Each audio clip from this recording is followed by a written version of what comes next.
Jahon aka cho'chiyapman. Ertaga quyonchilar meni olib ketib qolishmaydimi? Qo'rqmay turing, hal qilsin. Bugun quyon olganinglarda qiladigan 3 ta xatoni sanab beraman. Quyonchalarimizda ham rinit kasalligi bo'ladi. Burun oqishi, buni hozir ko'rsatib beramiz. Bu quyonchamiz rinit kasalligi tufayli burun va burun atrofi kir va ho'l bo'lib, bu esa quyonchamizni nafas olishi qiyinlashishiga olib keladi. Ikkinchi bilishingiz kerak bo'lgan narsa bu quyonchalarimizni tishlari. Sog'lom quyonchamizni tishlari oq, tekis va kichkina bo'lib turadi. Bu quyonni tishi o'sib ketgan. Bunga ham ahamiyatli bo'lishi kerak.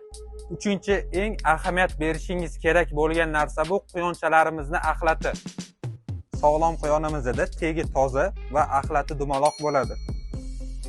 Kasallangan quyonimizda tegi kir va axlati suyuq bo'ladi. Bu esa tez orada quyonimizni halok bo'lishiga olib kelishi mumkin. Bu videoda sanab o'tilgan kasalliklardan tashqari yana qaysi kasalliklar haqida bilmoqchi bo'lsangiz, kommentariyada yozib qoldiring.